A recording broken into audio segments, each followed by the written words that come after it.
Hi, everyone. I'm Jamie Poisson.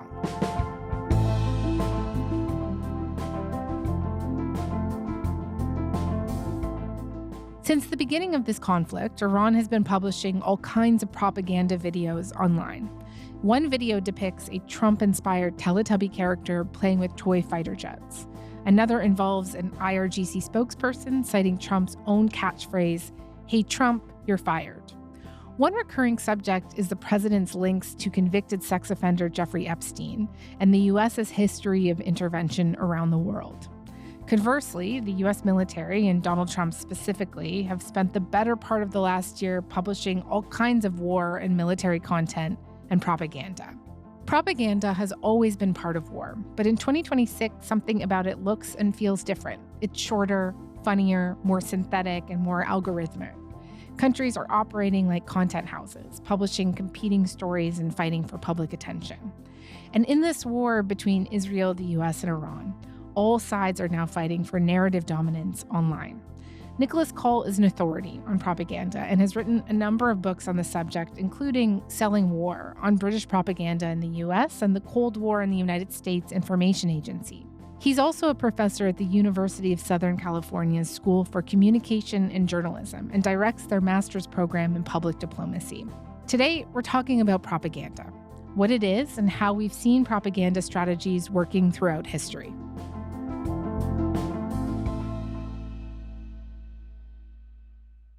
Nicholas, hi. Thank you so much for coming onto the show. You are very welcome. Before we get into some of the details of this story, why don't we begin by laying out exactly what is meant when we talk about propaganda? Sure. Well, I think right from the get-go, propaganda has a problem because the word has two meanings, a kind of public meaning for the general population and a more technical meaning for specialists and academics. And so in popular understanding, propaganda is thrown around as a term of abuse for information that you dislike. We assume that propaganda is false information, and I found that not necessarily to be true. Mm, I think of propaganda as simply the political form of mass persuasion, with advertising being the economic form of mass persuasion. Well, many scholars believe that propaganda is value neutral, that you can have propaganda for a cause you believe in, propaganda for a cause that you disagree with, hmm and you have to think of it just as a tool, no better or worse than the person who's using it. I take a slightly different position. I believe that it's never a good idea to manipulate people through communication, because at some point the truth will be known and the recipient of the propaganda will receive a bump, Yeah. and sort of a reality bump. And I think that needs to be avoided. I want to ask you about some of what we've seen during this war and just get a sense of what goes through your head when you see it. So there are lots of videos that we've seen, but I'm thinking about one in particular, and I'm just going to describe it. If you could just bear with me here. It's an AI video by Iran, and it features a collection of people, including an indigenous tribal chief, a Mhm. child in Hiroshima, Japan, a farmer in Vietnam, a young man in Yemen, a little girl in an IDP camp in Gaza, and another girl on Epstein Island. Then we see former IRGC leader Qasem Soleimani and Ayatollah Khamenei. The video pans between each of these two guys and shows them looking up towards the sky, and a ballistic missile carrying the Iranian flag then comes into view, and we watch it as it hits a rendering of the Statue of Liberty. The Mhm. screen then reads, quote, "One vengeance for all." This has Yes. become known as the "One vengeance for all" video. But And, remember, and this the yeah, Statue of Liberty looks like a satanic idol with right. horns, and yeah, that's yes, it's a very emotive image, Yeah. designed obviously to rally international feeling against the United States, and to present a kind of a catalog of American hypocrisy, American involvement in atrocity, American human rights abuses, and the sort of the worst things that America can possibly be associated with. How effective do you think that is Yeah. as as a work of propaganda? I think that it's quite important to understand that propaganda doesn't tell people things. What propaganda does is it references ideas, or effective propaganda references, connects to ideas that people already have. Mhm. So you have to think about propaganda as affirming a prejudice, or uh, and maybe even an idea that people have repressed, and bringing Mhm. that repressed idea to the surface. So, when you're looking at American politics, you have to understand President Trump did not invent the idea that immigrants were taking away American jobs, right? Many Americans have felt that for a long time. What President Trump did is connect a prejudice to his own political fortunes, and to say, vote for me and I'll do something about it. Now, right now, what Iran is doing is connecting its fortunes in this war and to deeper ideas of doubts about the United States and its historical behavior. Everybody understands that the United States would not be where it is were it not for mistreatment of indigenous people. Mhm. Mhm. But that concept of America as a genocidal place is repressed in people's feeling towards the United States, as they emphasize other things, other experiences that they've had, like the United States helping them in things like development, or as a wartime ally.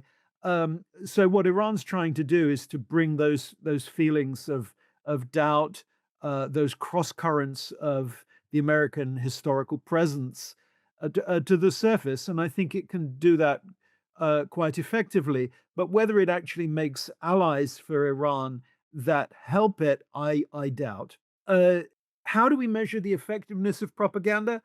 Well, I think you need to look at the wider issue of the reputation of a country, and that is not built by messaging on a day-to-day basis, but on a long-term experience of a place's behavior.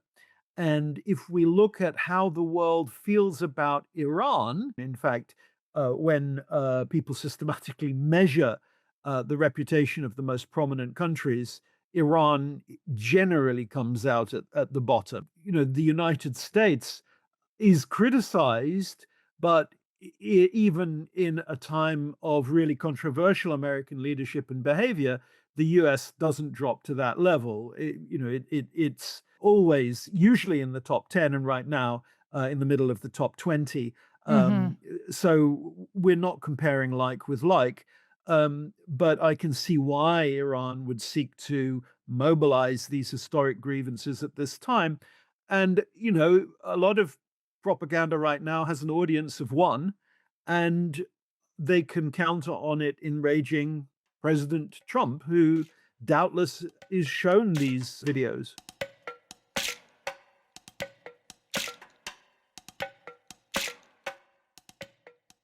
This framing of Iran as, like, benevolent up against an empire in the US, that has been built through expansion and imperialism is one that the Islamic Republic has long relied on, but now they're using AI to do it, Yes. right? To Right. generate these videos. They're in this TikTok age where they can beam these images and memes and arguments into the pockets and screens of millions of people across the world, and how do you think this new AI moment changed the thinking behind the wartime propaganda that we're seeing today? Well, I just see it as more of the same, to be honest. I think things can be generated very swiftly. I don't think this is an especially effective way of conducting propaganda. To me, the most effective AI generated propaganda are the news photos that are bogus, where you think you're looking at something that happened and it didn't, or you think you're looking at a person who's having a particular experience and they aren't real. But here, this is just creating emotive piece of provocation more efficiently and maybe Hmm. with more bells and whistles than would have been possible in the past. But it's really like an animated newspaper cartoon. So to be honest, some of the material I'm looking at, I recognize from the visual history of the Boer War. Hmm. There is nothing new. The basic position, we're innocent, you're a terrible bully, uh, that that continues across the ages. You mentioned, Trump is obviously seeing these, and some of them are delivered quite humorously, right? Depicting Trump or Netanyahu as Lego characters. Yes, One has Trump and Netanyahu on their knees in front of this like demonic religious altar yes, that is quickly blown up by an Iranian attack. Another one uses cartoons and emojis to explain how the war has unfolded from the Iranian perspective. And it like basically trolls Trump by yes. showing Iranian cartoon jets hitting the USS Abraham Lincoln and Trump looking like angry as the Strait of Hormuz can't be opened. And just tell me more about the role that humor or ridicule plays in propaganda. Is the goal here um, persuasion or also is it humiliation? Well, I think what's happening is that it is a way of scoring a psychological success when an actual military success is really hard to find. I look back in British history and find that one of the first things that British people did when they were fighting a powerful ruler was circulate a story about their impotence or some kind of, shall we say, physical abnormality relating to their reproductive capacity. So this happened with Napoleon, where he was supposed to be impotent. With Hitler, there were little songs about Hitler's private parts, and this made people feel that the enemy was more defeatable, and that's not to be dismissed, but it comes from a psychological need not to be overwhelmed, because so much of a powerful country's propaganda in wartime is there just to persuade the adversary to give up, to feel that you cannot stand against so powerful an enemy.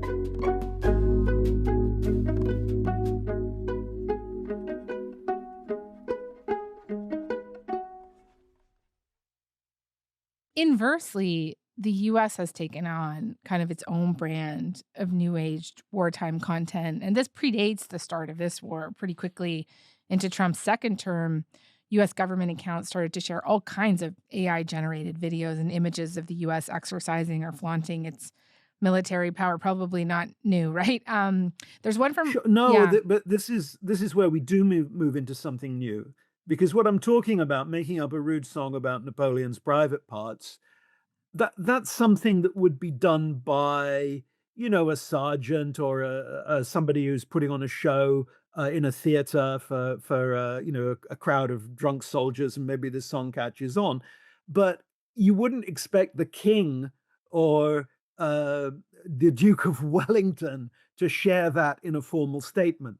And what we're seeing in this war is that the lowest level of political communication is being shared at the highest level. Hmm. So, on the eve of World War II, the American comics industry went very, very anti-Nazi. They created this new character in 41, March 41, Captain America. First issue of Captain America shows Captain America punching Hitler in the face. But President Roosevelt doesn't, do a fireside chat and say, I have in my hand an amusing comic book showing a Captain America punching Hitler in the face. That it's something that exists completely separate Yeah. from American diplomacy. But right now, President Trump is sharing that kind of material. And Pete Hegseth is sharing these videos that are triumphalist and are glorying in carnage. If Iran is not willing, then the United States War Department will continue with even more intensity. We negotiate with bombs. If you threaten Americans anywhere on Earth, we will hunt you down without apology and without hesitation, and we will kill you. For a democracy going to war, it has to be done with intense explanation. And in American history, that has been done with attention to ideals, with a period of communication around the people who are the enemies, generally stressing we're fighting a bad regime and really the population of the country are innocent or misled, and we will try to minimize civilian casualties. It's almost as if Pete Hegseth thinks that Dr. Strangelove is a how-to manual, not a satire. You're talking about mass murder, General, not war. Mr. President, I'm not saying we wouldn't get our hair mussed, but I do say no more than 10 to 20 million killed, tops, depending on the breaks. I mean, just to maybe put it for people listening, to put a couple examples to what you're talking about. You know, there's that one AI generated video of images of NFL tackles interspersed over footage of missile strikes. I mean, and then there's even one last year where Trump shared AI images related to the prospect of a federal invasion of Chicago, depicting the city's skyline set to fire and smoke with military helicopters flying above. What is like the consequence of this, or the result of this, you think? Well, remember, the argument that propaganda is connecting to the base, telling people what they already think. And I think what's happening here is that the White House is affirming an element that exists in American society. It's using images from games and creating memes. And that's not a way of communicating with the 70s, the 60-somethings. This is aimed at 20-somethings, at teens, and is probably created by 20-somethings. So it's for the younger generation, and it represents a memification of war and a gamification of war. And it's a way in which the president is seeking to deliver something that is exhilarating. If he can't control the American economy, at least he can entertain the American public with a kind of super potent wish fulfillment. And, this is often done through movies, which are fictional. And here he's doing it through foreign policy, which is factual and kills real people. And I see it as being in incredibly poor taste and something that I think will alienate many people in the world. Mm-hmm. And to be honest, I don't think this helps American foreign policy. I think it helps Chinese foreign policy, because it makes China look like the adult in the diplomatic room. Mm-hmm. It's been reported in The Guardian that U.S. embassies have been instructed to coordinate with the Pentagon Psychological Operations Unit and Elon Musk to run coordinated campaigns against what is being described as anti-American propaganda. Embassies have been instructed to recruit local influencers, academics, and community leaders to spread pro-America messaging that appears locally driven rather than led by the Trump administration. So I guess something different than what we've been talking about. And just what's your reaction to that? Well, that's what I would tell them to do if they'd asked me. I think that so I think it's I think it's a very sensible strategy. From a strategic point of view, empowering local voices who are credible to local audiences is a smart move. And that's how the best propaganda in the past, or the best psychological strategies in the past, have looked to empower local voices, not insisted on delivering the message oneself. Mm-hmm, mm-hmm. Are you thinking of an example there? Yeah, I mean, well, one of the great triumphs of American public diplomacy during the Cold War was persuading Europeans to accept the deployment of cruise missiles on European territory. And to get the European public to agree to that, the US did not just get President Reagan to say it was a good idea, or get American generals to tour around saying it was a good idea. They worked with European think tanks so that in each country, a European local expert voice was saying, even though we don't want this to happen, it is a good idea. it will block Soviet deployments, and it will bring the Soviets back to the negotiating table, Mm-hmm. which was done, did happen, and did make a positive difference in the strategic balance in the Cold War. So that's a great example of thinking of public diplomacy not as what can I say to be convincing, but who can I empower, who's convincing to the audience I need to. Mm-hmm. I need to persuade. So I can't fault the strategy, but I can fault the underlying policy, if you see what I mean.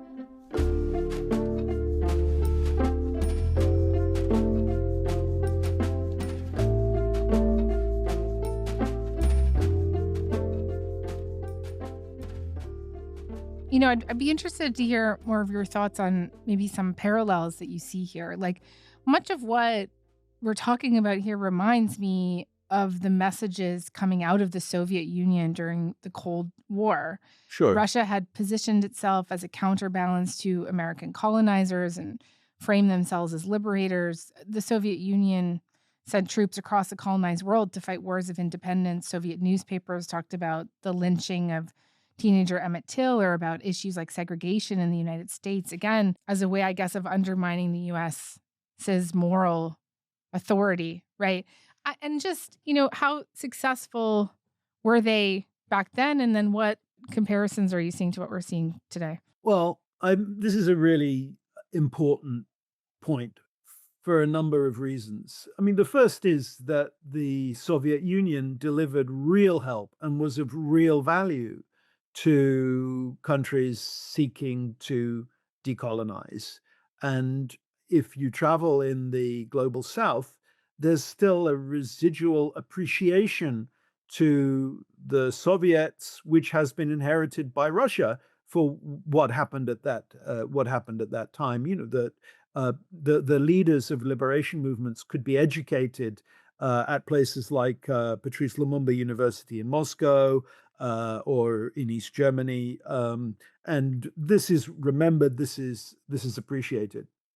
Next thing to say is that Soviet criticism of the United States, Soviet emphasis on American racism was a powerful propaganda gambit because it was true, because there really was an inconsistency within the American political system that the US claimed all men were created equal, and yet obviously the life experience of African American people was substantially different to that of white people, Mm-hmm. and other minorities clearly were at a disadvantage.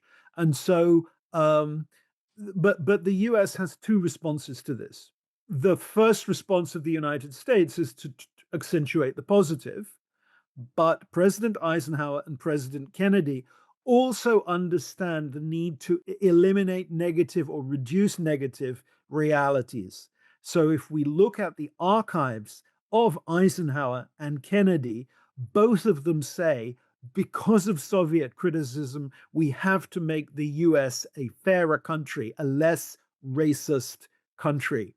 Mm. So Soviet propaganda brings the issue of race relations up the political agenda in the United States when they could have been thinking about a number of other issues. But because of the scale of the Soviet global propaganda machine, the problem of civil rights in the US gets much more political attention than I think it would otherwise have got. So with all of this, you have two things. You have accentuating a positive image, but also working to eliminate a negative reality. And right now, I don't see attention to negative realities. I think that the Trump administration's emphasis is purely on asserting that things are great.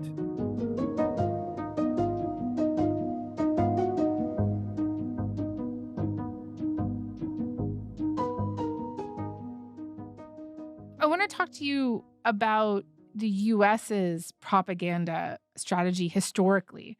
Through the Cold War, the US developed its own, I've heard people talk about sophisticated means of propaganda. There was this jazz diplomacy program where famous jazz artists like Nina Simone and Louis Armstrong were unwittingly sent to places in Africa to market the greatness of American culture. Well, I would disagree. I would disagree with that. You see, I don't see that as being unwitting.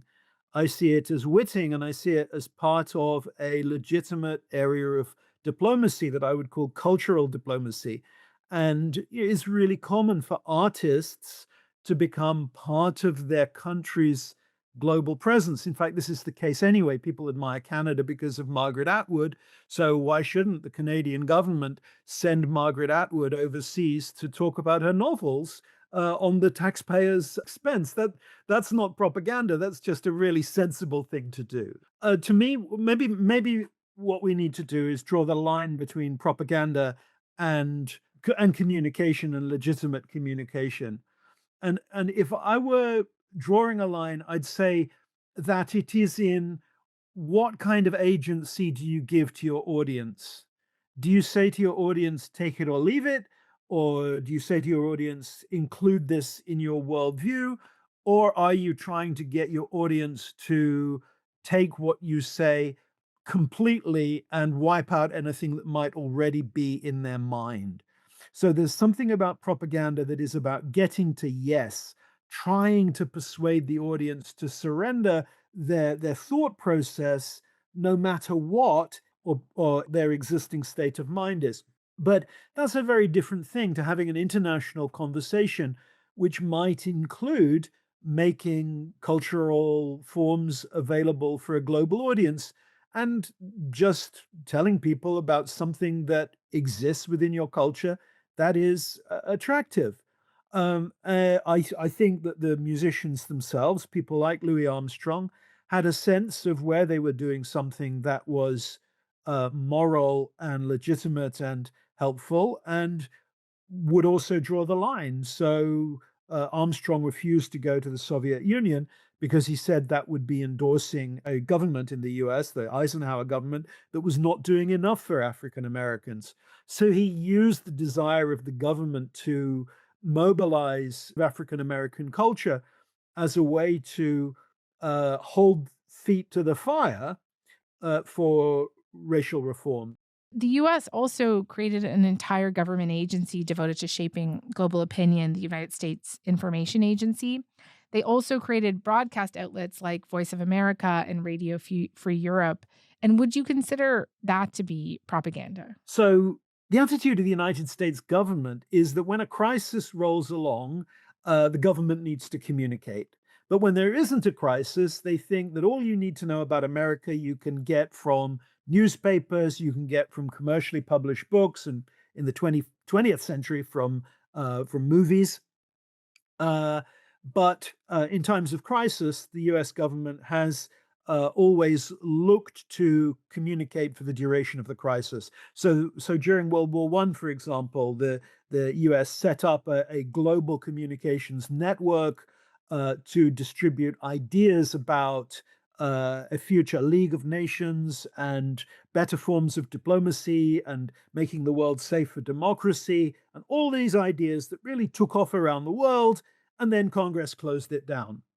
Now, as the US moves into World War II, they start to set up a new network of global communication, including an international radio station, which becomes known as Voice of America. That goes on the air early in 1942. Daily at this time, we shall speak to you about America and the war. The news may be good or bad. We shall tell you the truth. As World War II progresses, there are more and more American communication initiatives, including sending cultural attaches out to US embassies.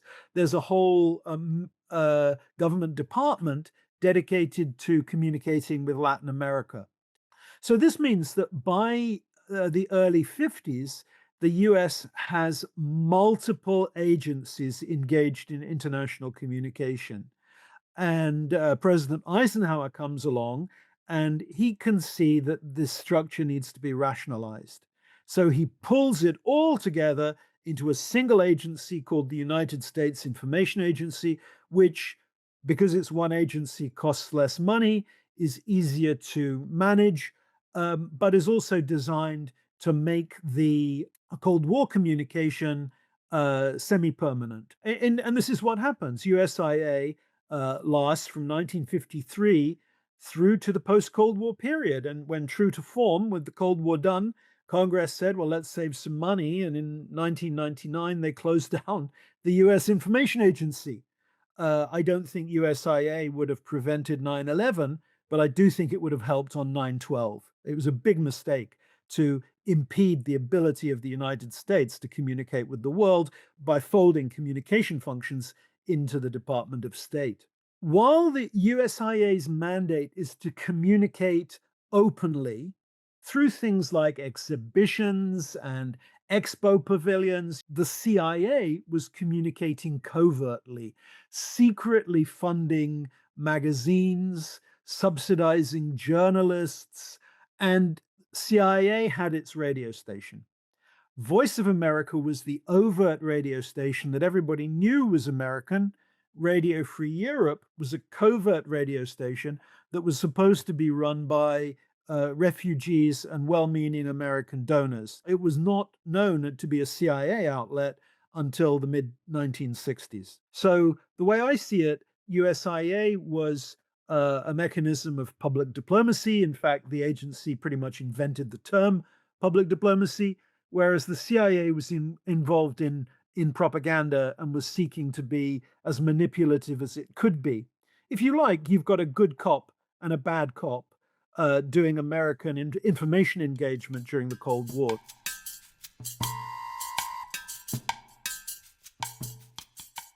Given everything that we talked about today, how do you think people listening should come to think about propaganda today? Is it just a fact of life? And how discerning an eye should the average person develop? I think one of the mistakes that people make is that they think of propaganda as a moment in political history. And I don't believe that to be the case. I see propaganda as an enduring element in political history, something that is always there, something that we always have to be looking for. And we always have to be thinking, well, why are we being asked this question? Why are we being told this thing? What is the agenda behind this statement? Who tells us that the world is this way? And I believe this is a fundamental part of media literacy. And part of our citizenship should be to look at international images, to look at media stories, messages that come to us with political meanings, and to ask, well, what's this really about? It can be nice to be appealed to by propaganda, to be carried along in the flow of rhetoric when the music's playing and the images are pulling us along. But we need to know that it's happening, and we need to be wise to the bill of goods that we're being sold. Okay. That feels like a good place to end it. Nick, thank you so much for this. Really appreciate it. Okay, you're very welcome.